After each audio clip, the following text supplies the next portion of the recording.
Our beloved Prophet ﷺ said, it's mentioned in Sahih Bukhari, volume number 9, hadith number 6979, that the Prophet told one of the persons to go and collect zakat. So when he comes back, he tells the Prophet, this is your money of zakat and this is the gift I received. The Prophet replies that, will you go and sit at the home of your father and the home of your mother, and do you think you'll get these gifts? And the Prophet gets very angry.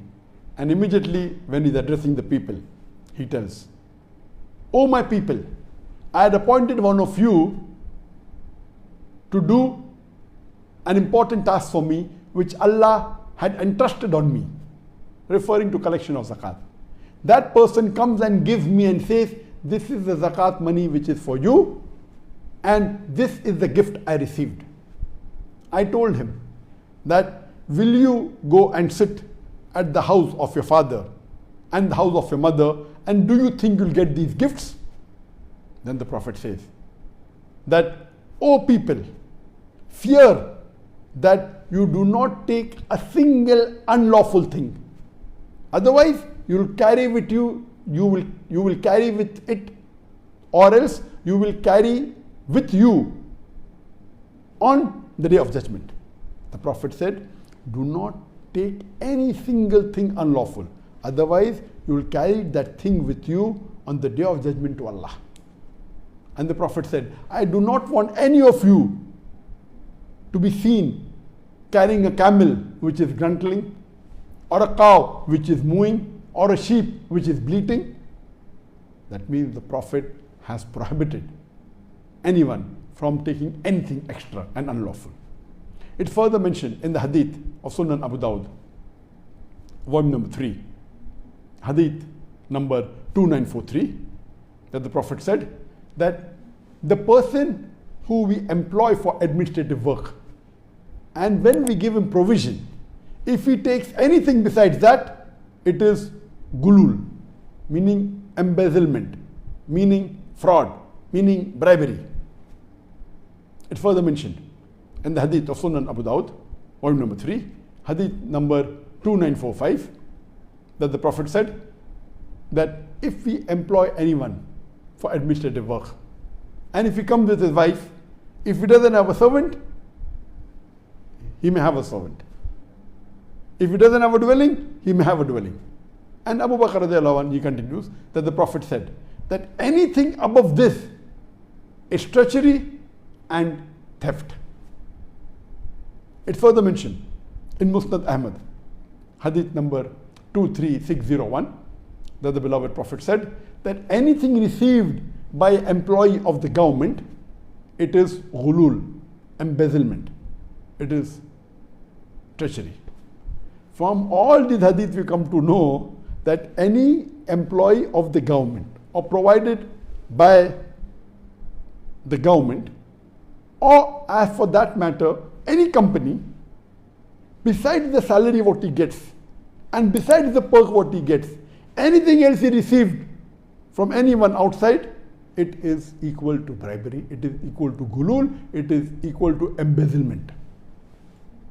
That means any government servant in any country today, Muslim country or any other country, if he receives anything besides the salary and the perk which is mentioned in the contract, anything above, it may be, we call in India chai pani, in Pakistan chai pani, meaning water and tea.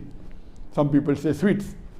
Some people say oiling of the palm or greasing of the palm.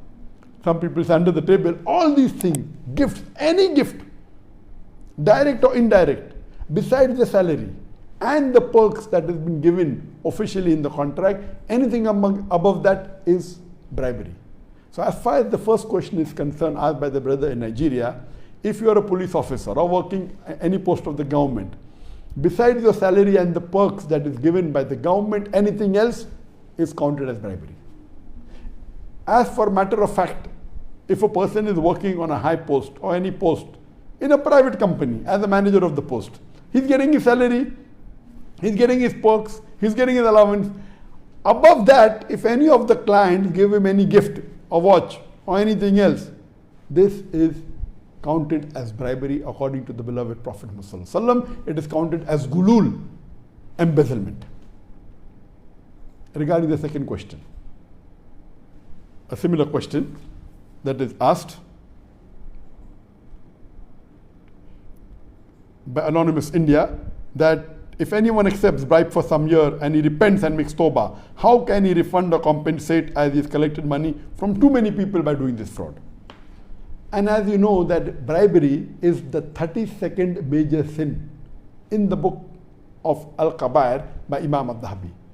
Amongst the major sin, Imam al-Dhahabi lists bribery as number 32. It's mentioned in the glorious Quran, in Surah Baqarah, chapter number 2, verse number 188, that use not your wealth as bait for judges in order to eat other people's wealth.